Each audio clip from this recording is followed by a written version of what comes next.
तो गुंडाराज माफिया राज किस प्रकार से बढ़ा लालू राज में, वो सबने देखा। चारा घोटाले की न बात करनी चाहिए। बिहार विधानसभा चुनाव का बिगुल इस वक्त बज चुका है। अपने कुकर्मों को देख लेना चाहिए, किस प्रकार से इनके द्वारा करप्शन को बढ़ावा दिया गया, गुंडाराज भ्रष्टाचार को बढ़ावा दिया गया, किस तरीके से गुंडे माफियाओं को बढ़ावा दिया गया। सिवान के साबदीन की बात कर ली जाए, अन्य इस प्रकार के गुंडे माफियाओं की बात की जाए कि बिहार चुनाव को लेकर बीजेपी की आखिरकार मुख्य रणनीति क्या है। नमस्कार, आप देख रहे हैं नेटवर्क लाइव और मैं हूं आपके साथ ईशा गर्ग। बिहार विधानसभा चुनाव का बिगुल इस वक्त बज चुका है और अब हर पार्टी अपनी रणनीति और मुद्दे को लेकर मैदान में उतर चुकी है। आज हमारे साथ डॉक्टर अविरल मलिक जी, भारतीय जनता पार्टी के प्रवक्ता, जुड़ रहे हैं।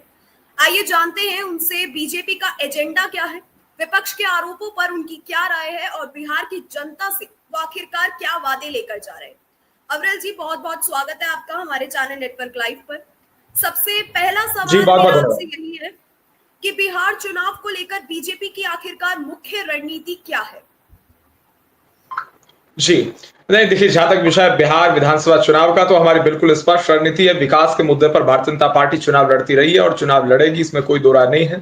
बेसिक जो मुद्दे हैं, इंफ्रास्ट्रक्चर डेवलपमेंट की बात हो या अन्य मुद्दे हो, निश्चित रूप से जो हमारा रिपोर्ट कार्ड है उसके माध्यम से भी जनता के बीच भारतीय जनता पार्टी एक तरीके से जा रही है।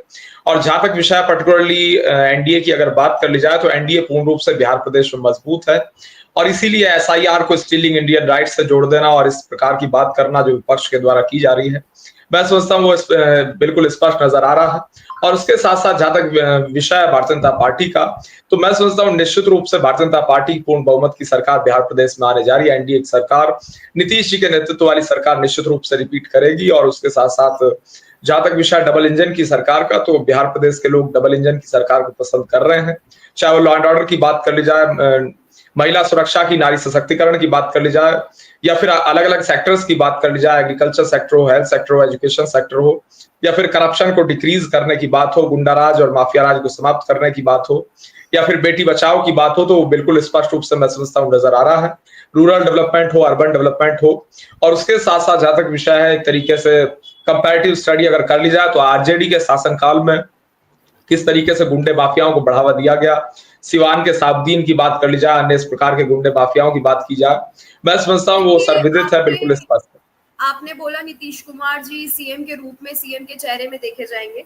अगर बीजेपी और जेडी को पूर्ण मोहब्बत मिलता है तो क्या फिर नीतीश कुमार सीएम बनेंगे? क्योंकि दूसरा कैपेबल आदमी कोई नहीं है क्योंकि आज दोनों पार्टियों में, क्योंकि नीतीश कुमार की मानसिक स्थिति को लेकर बहुत कुछ चल रहा है, बहुत कुछ विपक्ष भी बोल रहा है, खुद के पार्टी के लीडर्स भी बोल रहे हैं, तो उस पर आपकी क्या राय है? जी नहीं, देखिए, असल में मानसिक स्थिति पूर्ण रूप से खराब हो चुकी है, चाहे वो तेजस्वी यादव जी हों या आरजेडी के अन्य लोग हों या कांग्रेस पार्टी के लोग हों। तो इसी कारण से उलझुल बात उनके द्वारा की जा रही है। और नीतीश जी का नेतृत्व जिस प्रकार से बिहार प्रदेश में चल रहा है, मोदी जी का मार्गदर्शन चल रहा है, तो मैं समझता हूँ बिल्कुल स्पष्ट है। और उसके साथ साथ जहां तक विषय है एक तरीके से इनके आरोपों का, तो इनके आरोप कम से कम इन्हें अपने गिरबान में झांक के देख लेना चाहिए, अपने कुकर्मों को देख लेना चाहिए, किस प्रकार से इनके द्वारा करप्शन को बढ़ावा दिया गया, गुंडाराज भ्रष्टाचार को बढ़ावा दिया गया। और उसके साथ साथ जहां तक विषय अगर पर्टिकुलरली बात कर ली जाए डिस्ट्रिक्ट वाइज बिहार प्रदेश की, तो गुंडाराज माफिया राज किस प्रकार से बढ़ा लालू राज में, वो सबने देखा। चारा घोटाले की न बात करनी चाहिए, चारा घोटाले के विषय पर भी ये नहीं बोलेंगे। और एजुकेशन सेक्टर का नामो निशान था ही नहीं बिहार प्रदेश में, वो भी सबने देखा। और अच्छी पुलिसिंग किस प्रकार से आज एक तरीके से चल रही है, मैं समझता हूँ वो भी सब देख रहे हैं। और शराबबंदी की बात कर ली जाए या अन्य उपलब्धियों की बात की जाए, वो सर्वविदित है। देखिए, विपक्ष लगातार यही कहता आया है कि बीजेपी सिर्फ धार्मिक मुद्दों को लेकर ही लड़ती है, असली मुद्दों पे ध्यान भटकाती है। आपका इस पे क्या जवाब दें? जी देखिए, जहां तक विषय असली मुद्दों का, मैं समझता हूँ असली मुद्दों के आधार पर भारतीय जनता पार्टी चलती है और विपक्ष से डिवाइड एंड रूल की पॉलिटिक्स करता है। कांग्रेस पार्टी किसके द्वारा बनाई गई वो भी सबको मालूम है। वो यूम की पार्टी किस प्रकार से गांधी परिवार के नेतृत्व में जातिवाद, परिवारवाद, भ्रष्टाचार, क्षेत्रवाद और भाषावाद के आधार पर चलती है। ये सारे राजनीतिक दल इन 5 फैक्टर्स के आधार पर मैं समझता हूँ चलते हैं। चाहे वो जातिवाद हो, कास्टिज्म हो, परिवारवाद, भ्रष्टाचार हो, या फिर एक तरीके से क्षेत्रवाद और भाषावाद हो, ये डिवाइड एंड रूल की पॉलिटिक्स पूर्ण रूप से करते हैं। और उसके साथ साथ जहां तक विषय है आरजेडी का और संपूर्ण विपक्ष का अगर बात कर ली जाए इंडिया अलायंस की, मैं समझता हूँ संपूर्ण इंडिया अलायंस की अगर मैं एक एक करके गिना दूं, तो परिवारवाद हर राजनीतिक दल में मौजूद है। आरजेडी की बात कर ली जाए तो लालू परिवार सब कुछ है, कांग्रेस पार्टी में गांधी परिवार सब कुछ है, शिवसेना यूबीटी में उद्धव परिवार सब कुछ है, एक तरीके से उद्धव ठाकरे जी और उसके बाद आदित्य ठाकरे जी, वो सबको मालूम है। और उसके साथ-साथ अगर तृणमूल कांग्रेस की बात की जाए, ममता बनर्जी, अभिषेक बनर्जी, पीडीपी में महबूबा मुफ्ती और उनसे पहले मुफ्ती मोहम्मद सईद और इल्तिजा मुफ्ती हैं। नेशनल कॉन्फ्रेंस की बात की जाए तो किस तरीके से फारूक अब्दुल्ला साहब और उमर अब्दुल्ला हैं। और पर्टिकुलरली अगर अन्य राजनीतिक दलों की बात कर ली जाए, चाहे वो अकाली दल हो, अकाली दल के अंदर किस तरीके से परिवारवाद है, बादल परिवार अकेला पूर्ण रूप से चलाता है अकाली दल को। और उसके साथ-साथ अगर बात कर ली जाए अरविंद केजरीवाल की, तो एक व्यक्ति के आधार पर पूरी आम आदमी पार्टी चलती है। उत्तर प्रदेश में समाजवादी पार्टी में केवल एक परिवार, यादव परिवार, सैफई परिवार है, वो भी सबको मालूम है। मैं समझता हूँ एक तरीके से जनता इसमें डिफरेंशिएट कर रही है और निश्चित रूप से भारतीय जनता पार्टी के साथ।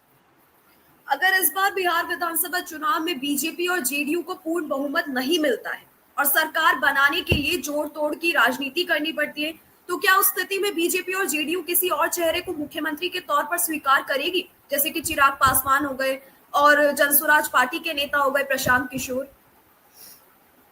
नहीं, देखिए, जहां तक विषय प्रशांत किशोर जी का, उनका एक अलग मैटर हो सकता है, लेकिन जहां तक विषय भारतीय जनता पार्टी का है, एनडीए का है, तो एनडीए पूर्ण रूप से एकजुट है, मजबूत है। और निश्चित रूप से हम मजबूत होकर, एकजुट होकर ग्राउंड पे जा रहे हैं। और ग्राउंड रियलिटी जो फीडबैक हर जिले से आ रहा है, हर विधानसभा क्षेत्र से हमें मिल रहा है, वो बिल्कुल स्पष्ट है कि भारतीय जनता पार्टी की सरकार, जेडीयू की सरकार, एनडीए की सरकार पूर्ण रूप से बन रही है।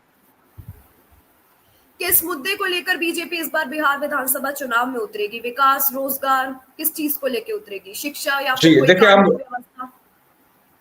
बिल्कुल, बिल्कुल। देखिए, जहाँ तक विषय कानून व्यवस्था का, निश्चित रूप से वो अहम मुद्दा था, है, रहेगा, इसमें कोई दो राय नहीं है। और लॉ एंड ऑर्डर के मुद्दे पर निश्चित रूप से हम जनता के मध्य में जा रहे हैं। और लॉ एंड ऑर्डर की अगर बात करी जाए, वो स्टेट इश्यू, कानून व्यवस्था पर तो सवाल उठ रहे हैं ना नीतीश कुमार पर। जी, देखिए, लॉ एंड ऑर्डर पे अगर बात कर ली जाए, एक तरीके से अगर डिफरेंशिएट कर लिया जाए पिछली सरकार और इस सरकार को, तो मैं समझता हूँ स्पष्ट नजर आएगा कि किस तरीके से माफियाओं पे कार्रवाई हुई है। और बिहार प्रदेश की अगर बात कर ली जाए और लॉ एंड ऑर्डर की बात की जाए, लॉ एंड ऑर्डर अच्छी स्थिति में निश्चित रूप से है। और जहां भी किसी प्रकार का भ्रष्टाचार होता है, कार्रवाई होती है, जहां घटना होती है, वहां भी निश्चित रूप से ट्रांसपेरेंसी के आधार पर, जांच के आधार पर कठोरतम कार्रवाई की जाती है। किसी अपराधी और दोषी को नहीं बख्शा जाता है।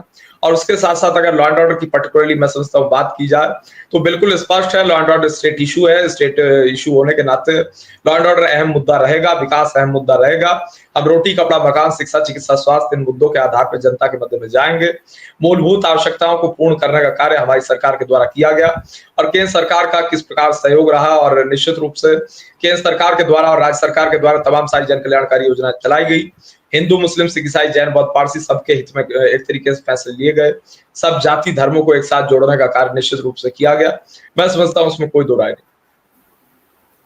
अभी तक जितने भी सर्वे सामने आए हैं, उनमें साफ दिखाई दे रहा है कि जनता ने नीतीश कुमार के खिलाफ काफी असंतोष जताया है। सीएम फेस के तौर पर भी नीतीश कुमार काफी नीचे जा चुके हैं। ऐसे हालात में क्या बीजेपी का अब भी नीतीश कुमार के दाव पर खेलना भारी नहीं पड़ जाएगा? क्या आपको लगता है कि बीजेपी को एक नया चेहरा सामने लाना चाहिए? जी, देखिए, जहां तक विषय है नीतीश कुमार जी का, तो मैं समझता हूं जो फीडबैक्स ग्राउंड से आ रहे हैं, वो बिल्कुल स्पष्ट हैं। हमारी सरकार को जनता का पूर्ण रूप से समर्थन है। और जिस प्रकार से काम हुआ है ग्राउंड लेवल तक, वो सबको दिख रहा है। और उसके साथ साथ चाहे बेरोजगारी मुक्त बिहार के निर्माण की बात हो, या फिर एक तरीके से पलायन को कंट्रोल करने की बात हो, या बाढ़ पे एक्शन करने की बात हो, बाढ़ को एक तरीके से किस प्रकार से राहत पहुंचाई जाए, कंट्रोल किया जाए, उसकी बात हो, या एक तरीके से रोजगार युक्त बिहार की बात हो, गरीब मुक्त बिहार की बात हो, तो निश्चित रूप से निरंतर फैसले लिए जा रहे हैं उस संबंध में। और जो लोग हमारे ऊपर आरोप लगाते हैं 60 साल उनकी इस देश में भी सरकार रही है, तो 60 साल जिनकी सरकार रही, मैं समझता हूं उन लोगों ने क्या किया सबको मालूम है। वो जनता के बैंकों में खाते नहीं खुलवा सके, इससे अधिक तो क्या करेंगे। 10 साल की सरकार 2 इकोनॉमिस्ट चलाते रहे, चाहे वो पी चिदम्बरम जी हो, चाहे डॉक्टर मनमोहन सिंह साहब हो। बावजूद इसके गरीबों का वो खाता बैंकों में नहीं खुलवा सके और इकोनॉमी के विषय पे वो लंबी चौड़ी तकरीर करते रहे। मैं समझता हूँ वो भी सबने देखा। बिहार में बेरोजगारी और पलायन एक बड़ा मुद्दा है, इस पर आपकी क्या राय है? जी, बिल्कुल, निश्चित रूप से बड़ा मुद्दा है। और बेरोजगारी को कंट्रोल करने के लिए निश्चित रूप से कदम उठाए गए हैं। स्वरोजगार के अवसर पैदा किस प्रकार से उत्पन्न किए जाए, पैदा किए जाए स्वरोजगार के अवसर, वो निश्चित रूप से सबको दिख रहा है।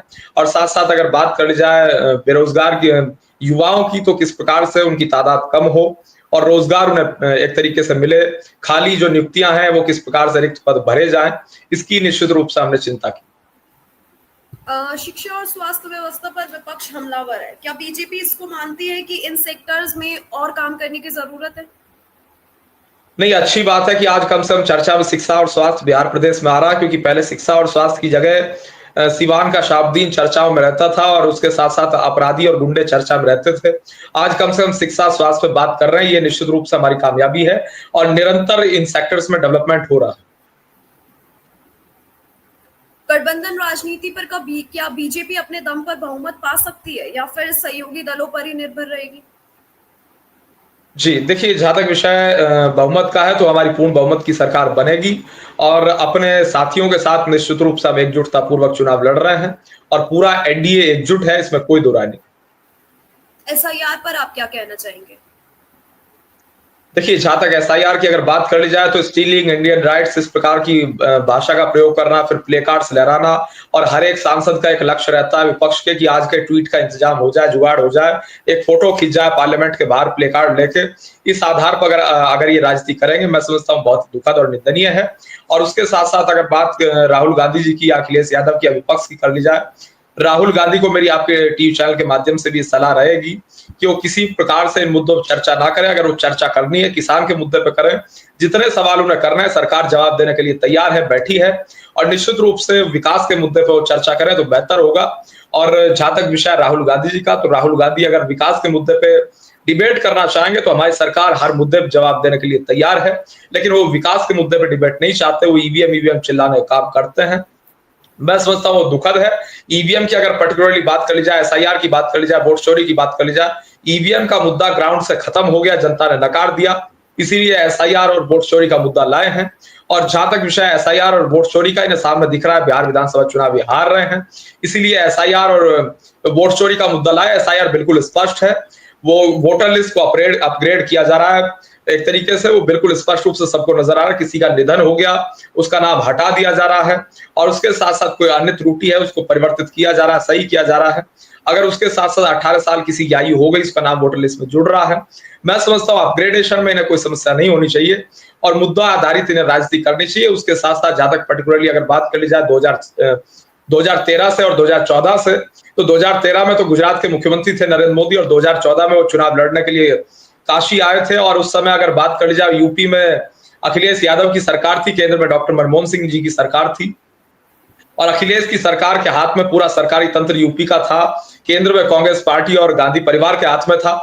ये कोई दूध का धुला नहीं है, इन्होंने पूरे जोर लगाए हमें हराने के लिए, सारी मशीनरी का प्रयोग किया, बावजूद इसके भारतीय जनता पार्टी जीती। इसका स्पष्ट अर्थ है, जहां तक ईवीएम का मुद्दा बनाते हैं, ईवीएम का कोई मुद्दा नहीं। अगर ये इस प्रकार से करना, ये अगर एक तरीके से करना ईवीएम में कोई तब्दीली पॉसिबल होता तो ये तो सबसे पहले कर लेते और हमें हराने का काम करते।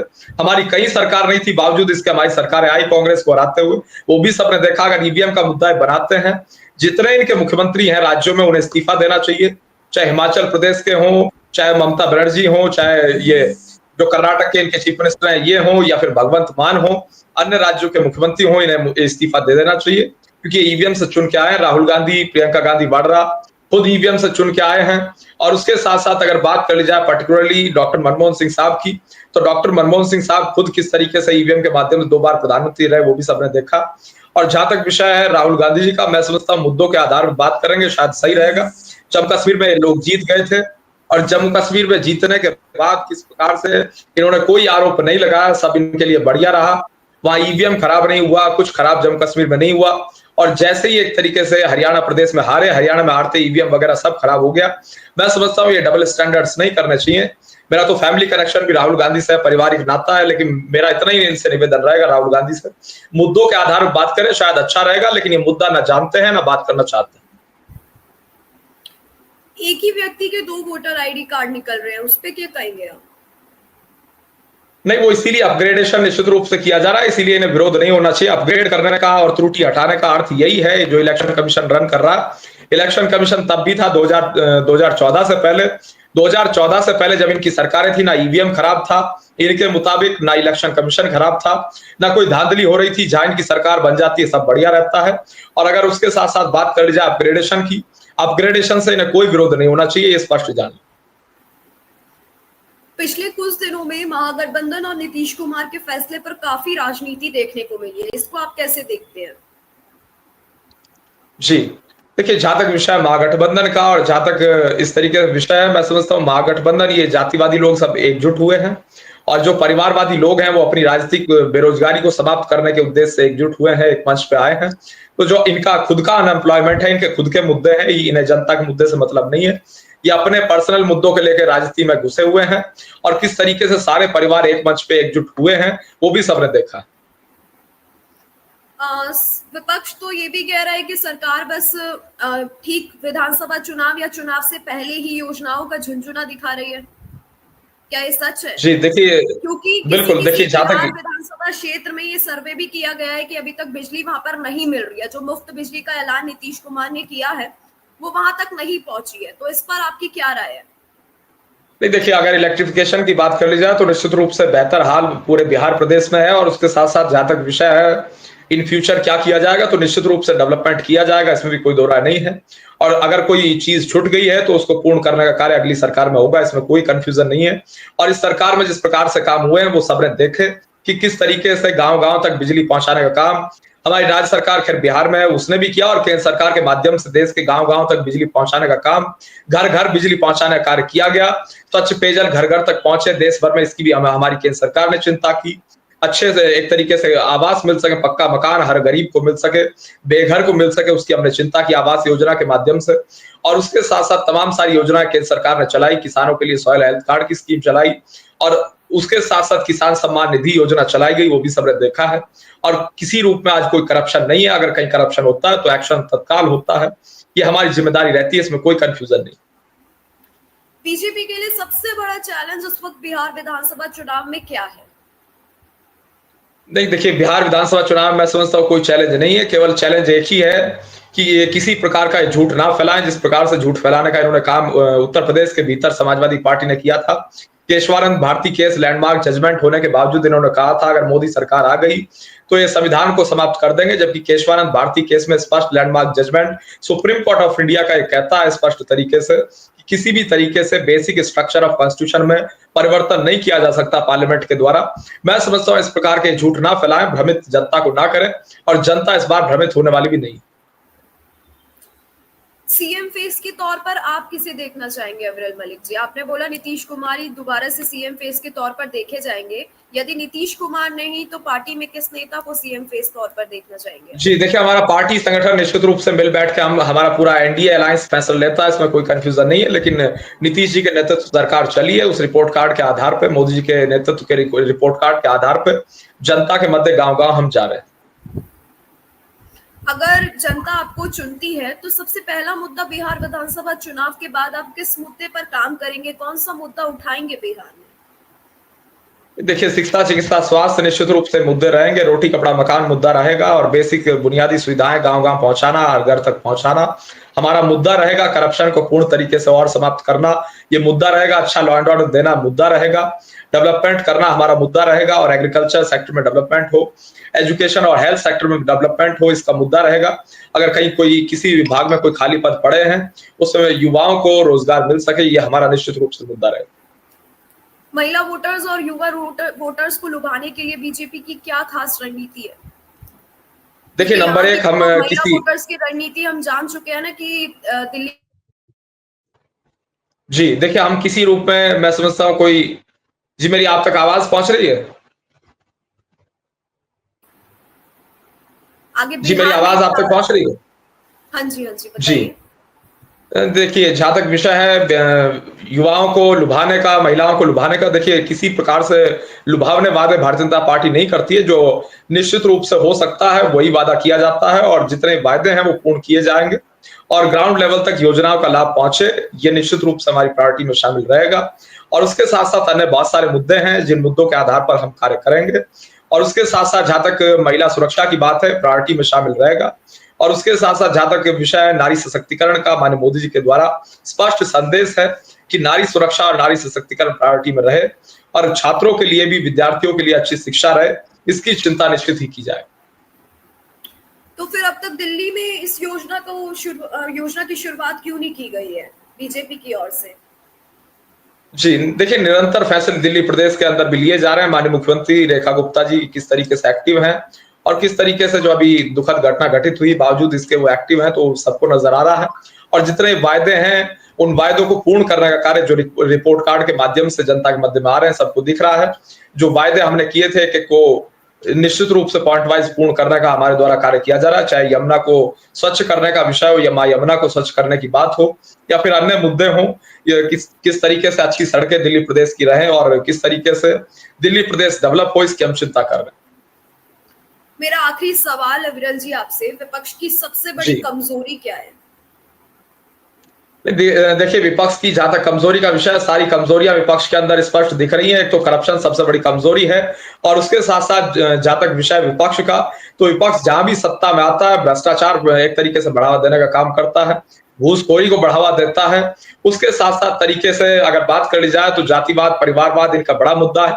सारा परिवार राजनीति में आके बैठ जाता है, सारे परिवार जितने पारिवारिक लोग हैं वो सब राजनीति में शामिल होकर बड़े पदों पे बैठते हैं, सबने देखा है।